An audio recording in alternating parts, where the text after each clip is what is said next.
नमस्कार, मैं अंकित स्वागत करता हूँ आप सभी का हमारे यूट्यूब चैनल ऑनलाइन प्रेप में। आज के इस क्लास में हम लोग पढ़ेंगे हिंदी व्याकरण।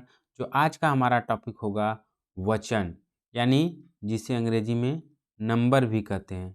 यह आपके परीक्षा के दृष्टि से काफ़ी महत्वपूर्ण है। तो आज के इस क्लास में हम लोग पढ़ेंगे वचन की परिभाषा क्या है, वचन के हिंदी में कितने भेद हैं, एक वचन को बहुवचन कैसे बनाएंगे, उसको बहुत ही सहज ढंग से हम लोग पढ़ेंगे आज के इस क्लास में और समझेंगे। तो आप लोग इस क्लास को अंत तक जरूर देखें। तो चलिए शुरू करते हैं। वचन की परिभाषा क्या है, सबसे पहले उसे हम लोग जानेंगे। शब्द के जिस रूप से किसी वस्तु के एक अथवा अनेक होने का बोध हो उसे वचन कहते हैं। यानी वचन का जो अभिप्राय है, आप लोग ध्यान रखेंगे, वह संख्या से है। यानी कोई शब्द है या वस्तु है, उसके एक या अनेक होने का जब बोध होता है संख्या में, तो वह क्या कहलाता है? वचन कहलाता है। इसे आप लोग ध्यान रखेंगे वचन की परिभाषा को। हिंदी में केवल दो वचन होते हैं। कौन कौन सा? आप लोग ध्यान रखेंगे। पहला एक वचन और दूसरा बहुवचन। यानी यह आप लोग ध्यान रखेंगे जब भी एग्जाम में पूछा जाएगा ऐसे भी कि हिंदी में कितने वचन होते हैं, हिंदी में वचन के कितने भेद होते हैं। तो कितने होते हैं? दो होते हैं। पहला एक वचन, दूसरा बहुवचन। अब इसकी परिभाषा के माध्यम से और उदाहरण के माध्यम से हम लोग समझेंगे कि कौन सा शब्द एक वचन है या कैसे एक वचन की पहचान करेंगे या कैसे बहुवचन की पहचान करेंगे। तो सबसे पहले एक वचन की परिभाषा को हम लोग समझेंगे, फिर उदाहरण को देखेंगे। शब्द के जिस रूप में केवल एक व्यक्ति या वस्तु का बोध हो उसे एक वचन कहते हैं। यानी आप लोग ध्यान रखेंगे कि एक वचन में एक व्यक्ति या एक वस्तु यानी एक संख्या का जब बोध होता है तो वह एक वचन कहलाता है। आप लोग इसे ध्यान रखेंगे। जैसे उदाहरण हम लोग देखेंगे कि लड़का, पुस्तक, कलम। यानी लड़का, लड़का क्या है? एक वचन है। इसी प्रकार से आ जाएगा बालक, बालक क्या है? एक वचन है। यानी पुस्तक, एक पुस्तक की बात कही जा रही है, एक वचन है। उसी प्रकार से कलम, यानी कलम जो है वह एक कलम की बात की कही जा रही है। आगे हम बहुवचन को देखेंगे और समझेंगे, फिर हमें समझ में आ जाएगा। बहुवचन की परिभाषा क्या है कि शब्द के जिस रूप से एक से अधिक व्यक्तियों या वस्तुओं का बोध हो उसे बहुवचन कहते हैं। यानी आसानी से समझेंगे कि बहुवचन की परिभाषा क्या है। यानी जिस शब्द के जिस रूप से, या कह सकते हैं किसी व्यक्ति हैं तो एक से अधिक संख्या हो, यानी दो हो, तीन हो, चार हो, छः हो, या वस्तु का जो है एक से अधिक संख्या का जब ज्ञान होता है, बोध होता है, वह क्या कहलाता है? वह बहुवचन कहलाता है। जैसे उदाहरण से हम समझेंगे, लड़के क्या दिया हुआ है? लड़के, पुस्तकें, कलमें, घोड़े। ध्यान रखेंगे आप लोग, लड़के यानी लड़का क्या है? लड़का, एक लड़के की बात कही जा रही है तो एक वचन में हो जाएगा। जैसे ही लड़का में आज का जो है आकारांत को हटाकर ए जोड़ेंगे तो क्या हो जाएगा? लड़के, यानी पुस्तकें, और कलमें तो क्या हो जाएगा? यह बहुवचन में हो जाएगा। यानी पुस्तकें यानी एक से अधिक पुस्तकों की बात कही जा रही है, कलमें एक से अधिक कलमों का बात कही जा रही है, एक से अधिक कलमों के ज्ञान का बोध हो रहा है, तो वह क्या कहलाएगा? बहुवचन कहलाएगा। कुछ और उदाहरण को हम देख लेते हैं, एक वचन के उदाहरण को और बहुवचन के उदाहरण को, फिर हम आगे पढ़ेंगे जो है एक वचन से बहुवचन कैसे बनाया जाता है, कौन कौन से शब्द जो है एक वचन में प्रयुक्त होते हैं, कौन कौन से शब्द बहुवचन में प्रयुक्त होते हैं। तो यहाँ हम लोग देखेंगे, जैसे आप देख रहे हैं स्क्रीन पे, पाठक। पाठक क्या है? यानी पाठक एक वचन है, यानी एक व्यक्ति की बात कही जा रही है, पाठक एक है। जैसे ही बहुवचन में हम लोग देखेंगे तो क्या हो जाएगा? पाठकगण। यानी पाठक क्या है? पाठक एक व्यक्ति है, यहाँ पाठकगण। जैसे ही गण प्रत्यय लग गया किसमें? पाठक में, तो वहाँ गण का जो अर्थ होता है वह समूह होता है। यानी समूह में जो लोग होते हैं वह जैसे एक से अधिक संख्या होती है तो वह समूह होता है जिसे गण कहते हैं। तो गण क्या हो गया? बहुवचन। यानी जैसे ही पाठक में गण लग गया वह क्या कहलाया? बहुवचन। वैसे आप है, आप क्या है? एक व्यक्ति के बारे में बताया जा रहा है कि आप, ठीक। तो जैसे ही आप में लोग लग गया तो क्या हो गया? लोग प्रत्यय लग गया आप में तो क्या हो गया? बहुवचन। यानी आप एक व्यक्ति के लिए है लोग, लोग यानी एक से अधिक जब लोग रहेंगे, एक से अधिक लोगों के बारे में जब बात होगा तो लोग हो जाएगा, तो क्या कहलाएगा? वह बहुवचन होगा, ठीक। उसी प्रकार से सज्जन है तो सज्जन का क्या हुआ? सज्जन। वृंद, गुरु है, गुरु एक गुरु की बात कही जा रही है, क्योंकि गुरु जब शब्द कहा जा रहा है तो एक वचन यानी एक गुरु की बात हो रही है। जैसे ही गुरुओं या गुरुजन की बात हो तो वह बहुवचन में हो जाता है। जैसे यहाँ दिया है गुरुजन, यानी गुरु में जैसे ही जन प्रत्यय लगा तो क्या हो गया? गुरुजन। यानी कई गुरुओं, एक से अधिक गुरुओं के बारे में बताया जा रहा है, ठीक है। इसी प्रकार से आगे देखेंगे। मित्र का क्या होगा? मित्र वर्ग, यानी मित्र, मित्र वर्ग यानी मित्र का समूह। वर्ग, स्त्री, स्त्री जाति के बारे में। सेना, सेना दल। विद्यार्थी, विद्यार्थीगण। गरीब दिया हुआ है, गरीब लोग हो जाएंगे। पंडित का पंडित वृंद क्या होगा? बहुवचन। आर्य जो है एक वचन है तो आर्यजन हो जाएगा। मजदूर एक वचन है तो मजदूर वर्ग होगा। उसी प्रकार से वीर एक वचन है तो वीर दल होगा, और मुनि एक वचन है तो मुनि जन होगा। तो ये रहा आपका एक वचन और बहुवचन। अब हम लोग समझेंगे कि एक वचन से बहुवचन बनाने में प्रयुक्त प्रत्यय, इसे आप लोग ध्यान से रखें, ध्यान देंगे। मैं लिख भी देते हैं। एक वचन, एक वचन से बहुवचन, बहुवचन बनाने में प्रयुक्त प्रत्यय, इसे आप लोग नोट भी कर लेंगे। प्रत्यय, इसे हम लोग देखेंगे कि एक वचन जो है उससे कैसे बहुवचन बनाएंगे, ठीक है। उसके लिए हम लोग 4 पॉइंट लिखेंगे। पहला लिखेंगे, क्या लिखेंगे? अ, अ लिखेंगे, यहाँ अ है, ठीक। फिर दूसरा हम लोग क्या लिखेंगे? दूसरा लिखेंगे अ, यहाँ बिंदी है, आप लोग ये ध्यान रखेंगे, ये नहीं है, ठीक है। तीसरा हम लोग लिखेंगे, दूसरा में ए हो जाएगा, इस प्रकार ऐसे हो जाएगा, ठीक। और तीसरा हम लोग लिखेंगे यहाँ हो जाएगा, और चौथा हम लोग देख लेंगे ओ, क्या? ओ प्रत्यय लगने से, ए प्रत्यय, ए प्रत्यय और यहाँ और ओ प्रत्यय लगने से कैसे एक वचन से बहुवचन बनाया जाएगा, इसको हम लोग समझेंगे। तो सबसे पहले इसकी परिभाषा को आसानी तरीके से समझ लेते हैं। अ प्रत्यय कब लगेगा? यानी एक वचन का जो आकारांत, यानी एक वचन का जो आकारांत है, जब उस आकारांत की जगह हम ए लगाएंगे तो वह क्या, किस में परिवर्तित हो जाएगा? बहुवचन में हो जाएगा। तो परिभाषा हम लोग उदाहरण से समझेंगे। अकारांत यानी जैसे घोड़ा दिया हुआ, यहाँ ध्यान रखेंगे आप लोग, घोड़ा, लड़का।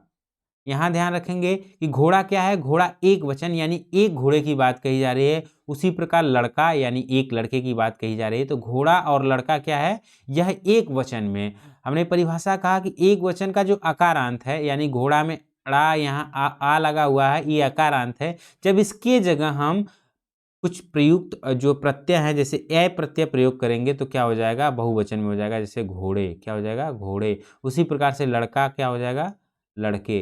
यानी आप ध्यान रखेंगे इस प्रकार। अभी आप ध्यान रखेंगे, जैसे ही आ लगा हो, यानी आ एक वचन में जहां आ लगा हो तो वह क्या कहलाता है? किसी शब्द में आ अंत में हो तो वह एक वचन में होता है। यानी उस एक वचन का आ के जगह जब हम ए का प्रयोग करेंगे तो वह क्या, किस में हो जाएगा? बहुवचन शब्द हो जाएगा। यानी एक से अधिक संख्या का बोध कराने लगेगा, ठीक है। अब उसी प्रकार से हम लोग ए और इसके माध्यम से समझेंगे, और उदाहरण के माध्यम से समझेंगे। जैसे पुस्तक है, क्या है? पुस्तक।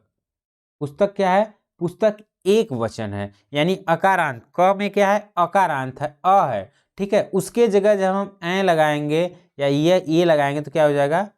आप लोग ध्यान रखेंगे तो हो जाएगा पुस्तकें। क्या हो जाएगा? पुस्तकें। उसी प्रकार से लेखिका, लेखिका क्या है? लेखिका एक वचन है, यानी एक लेखिका की बात कही जा रही है, जैसे का के जगह आ जो लगा है वहाँ हम जो है ऐ लगा दे तो क्या हो जाएगा, लेखिकाएं, यानी कई लेखिकाओं के बारे में बात कही जा रही है।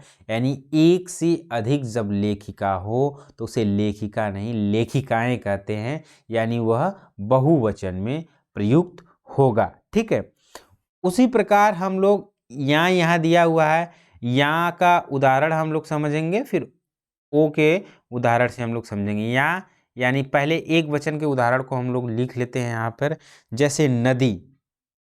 नदी, नदी क्या है, नदी एक वचन है, यानी एक नदी की बात कही जा रही है। जब भी नदी जैसे शब्द का प्रयोग हो तो यानी आप समझ जाएंगे कि एक नदी की बात कही जा रही है। उसी प्रकार से जाति, रीति, ये क्या है, ये एक वचन के शब्द है। नदी यानी हम नदी को देखेंगे एक वचन है, तो जैसे ही यहाँ प्रत्यय, यानी हमने अभी यहाँ पर जैसा कि आप लोग देख सकते हैं, हमने जो उसका हेडिंग यहाँ पर लिखा हुआ है, एक वचन से बहुवचन बनाने में प्रयुक्त प्रत्यय, यहाँ ध्यान रखेंगे ये प्रत्यय, ये सब जो अभी 4 पॉइंट लिखे हैं ये सभी प्रत्यय है। जैसे ही एक वचन में ये प्रत्यय का प्रयोग हम करेंगे वह सीधा बहुवचन हो जाए। यानी हम लोग यहाँ प्रत्यय का प्रयोग करते हैं तो क्या हो जाएगा, नदी का नदियाँ। तो आप लोग देख सकते हैं यहाँ प्रत्यय प्रयोग करने से नदी एक वचन में था तो वह क्या हो गया, बहुवचन में नदियां हो गई। उसी प्रकार से जाति एक वचन में तो क्या हो जाएगा, बहुवचन में यहाँ प्रत्यय प्रयोग करने से जातियां हो जाएगी। रीति है तो क्या हो जाएगी, रीतियां, यानी आप लोग ध्यान रखेंगे यह बहुवचन में हो जाएगी। अब अगला हम लोग देखेंगे ओ प्रत्यय, यानी ओ प्रत्यय एक वचन में लगने से कैसे जो है वह बहुवचन में हो जाएगा। तो यहाँ हम लोग लिखेंगे जैसे उदाहरण कुछ, कथा। कथा क्या है, कथा एक वचन का शब्द है। उसी प्रकार से साधु, क्या, साधु। बहन, ये क्या है, ये सभी एक वचन है। कथा में जैसे ओ प्रत्यय हम लगाएंगे ओ तो क्या हो जाएगा, कथाओं। उसी प्रकार से साधु का हो जाएगा साधुओं। बहन का क्या होगा, बहन एक वचन है तो बहन का जैसे ही ओ प्रत्यय लगाएंगे हम लोग क्या हो जाएगा, बहनों। आप लोग ये ध्यान रखेंगे कि कैसे एक वचन से बहुवचन बनाया जाता है, कैसे एक वचन की पहचान करेंगे, कैसे बहुवचन, यानी एक वचन की पहचान जो है, जैसे कि जहाँ एक व्यक्ति या वस्तु का बोध हो एक वचन होगा, एक से अधिक जहाँ वस्तु या व्यक्ति का बोध हो, संख्या का बोध हो, वह बहुवचन होगा। अब आगे हम लोग देखेंगे कि कुछ शब्द सदैव बहुवचन में प्रयोग होते हैं, काफ़ी महत्वपूर्ण है, इसे आप लोग ध्यान रखेंगे कि इसे नोट भी कर लेंगे कि कुछ शब्द सदैव यानी हमेशा बहुवचन में ही प्रयोग होते हैं, बहुवचन में प्रयोग होते हैं। आप लोग ध्यान रखेंगे कि यह कभी शब्द एग्जाम में भी पूछा जाए, जो अभी हम बात करेंगे तो उसे आप सीधा बहुवचन पे लगा देंगे, क्योंकि वह सीधा सदैव जो है हमेशा बहुवचन में प्रयोग होते हैं। जैसे यहाँ हम लोग पहला लिख लेते हैं, पहला जो है वह प्राण है, क्या है, प्राण। उसी प्रकार से दूसरा लिख लेंगे, दूसरा आंसू है, क्या है, आंसू।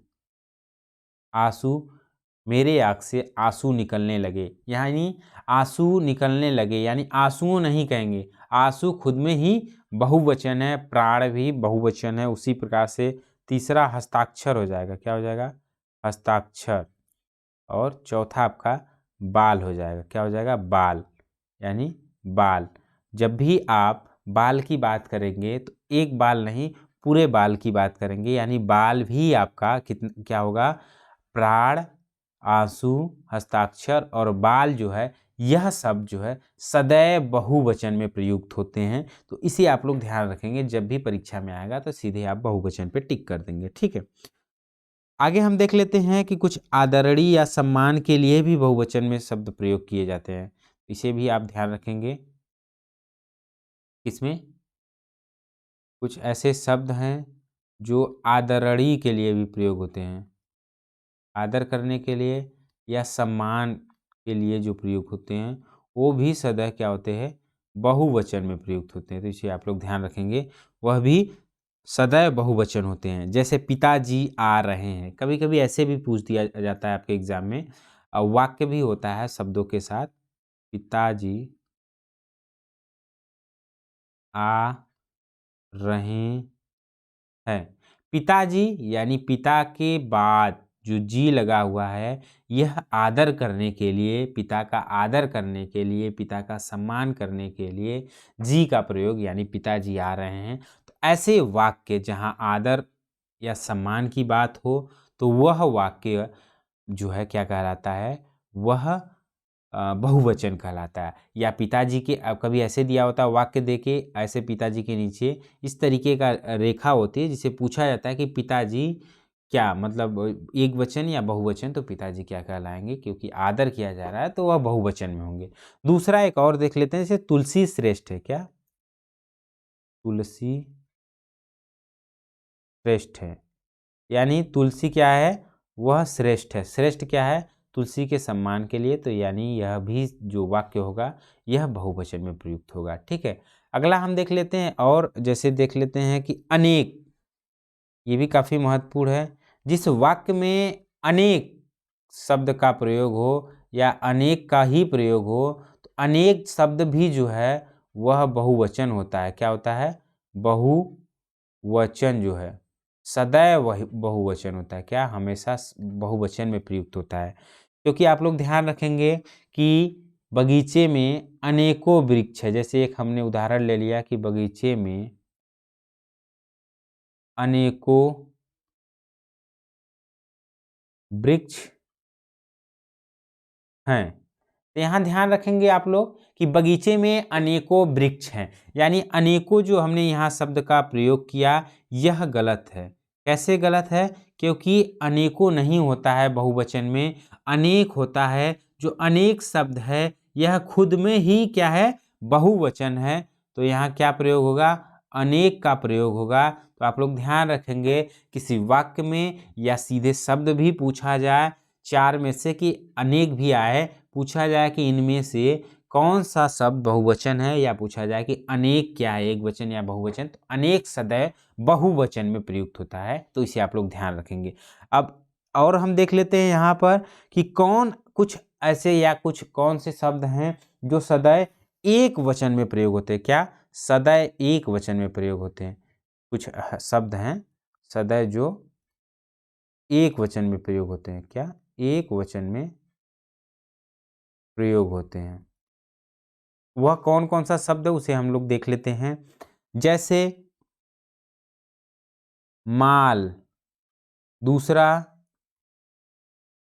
जनता, तीसरा सामान। आप लोग ध्यान रखेंगे कि अभी कहेंगे कि अब सर यहाँ पे जनता जो है बहुवचन में होना चाहिए, क्योंकि जनता जो है वह कई संख्या, यानी जनता जो है यह शब्द जो है एक वचन का है। इसे आप ध्यान इस प्रकार रखेंगे। माल जो है वह भी एक वचन है, सामान भी आपका एक वचन का शब्द है। यानी ये जो तीन, माल, जनता, सामान जो है यह शब्द सदैव जो है एक वचन में प्रयुक्त होता है। तो इसे आप लोग ध्यान रखेंगे। ठीक है, आज की क्लास में इतना ही। हम उम्मीद करते हैं कि आप सभी लोगों को आज की इस क्लास में वचन समझ में आया होगा कि एक वचन और बहुवचन की पहचान कैसे करेंगे। तो एक बार आपको फिर से बता देते हैं कि एक वचन में एक संख्या का बोध होता है, चाहे व्यक्ति के लिए, वस्तु के लिए या किसी भी चीज के लिए। जब एक संख्या का जहां हमें बोध हो वह एक वचन होता है। बहुवचन में जहां एक से अधिक संख्याओं का बोध कराए, ज्ञान कराए, वह बहुवचन के शब्द कहलाते हैं। ठीक है, तो आप सभी लोगों को एक वचन और बहुवचन समझ में आया होगा। तो फिर मिलते हैं अगले क्लास में अगले नए टॉपिक को लेकर। तब तक के लिए नमस्कार।